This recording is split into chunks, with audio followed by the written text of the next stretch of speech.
you know, sometimes when people ask you where you're from because of, you know, your accent and stuff, you know, what sort of response do you get from people by saying that you're, you know, Russian speaker? You know, like, I think, are they just going to be more apprehensive speaking to you after that?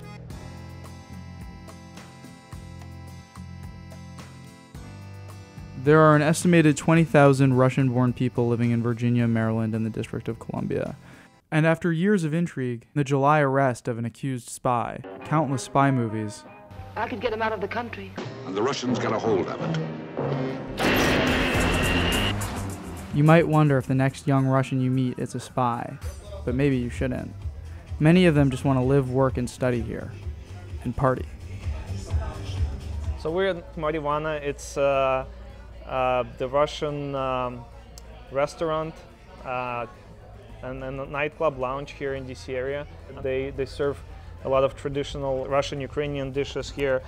Andrei entered the Russian party scene in 2007, where he organizes Eastern European club nights and moonlights as DJ Baza. Do you expect that there are people that fall on all sides of pro-Putin, anti-Putin, pro-annexation, anti-annexation? Yeah, I mean, I don't think people really making it sound that way. Hey, I'm pro-Putin or I'm not pro-Putin. I think, like I said, people mostly come because it brings Russian speakers together, and this is the place where people, I guess, want to relax and dance and not really talk about politics. But there is two bartenders that normally work here. One is from Belarus, one is from Ukraine. You know, the manager of the place is from Moldova. So it's all former republics, kind of, you know, working here in the same place. But since the annexation of Crimea in 2014, the party scene has become more divided. Andrei used to throw more parties celebrating Russian nationalism. Now he focuses simply on creating a sense of nostalgia. So it did create some tensions between, you know, people who are, I guess, support the whole transition of Ukrainian government versus people who don't support that, and, you know, felt like that was like a coup that happened there. So I have friends who I no longer talk to anymore because of that kind of stuff, you know. And then there's the whole spy thing. Since the July arrest of accused spy Maria Butina, young Russians have noticed an increased wariness from their American neighbors.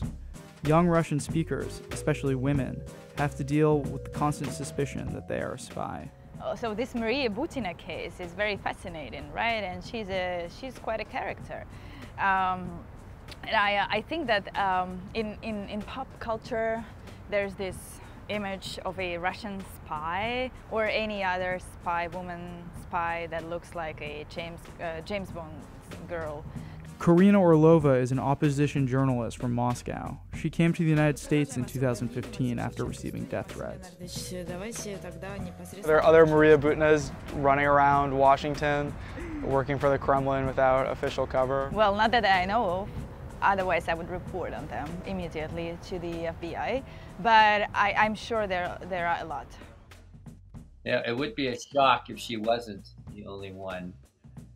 Frank Montoya Jr. is a former FBI special agent and former director of the Office of the National Counterintelligence Directorate.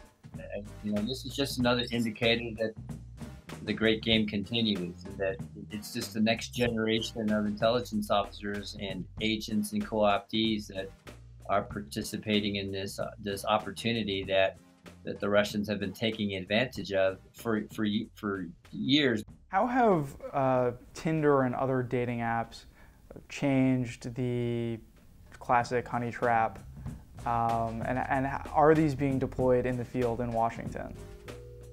Multiple attempts all the time, and they really changed the way that kind of stuff is conducted, because it's so much easier.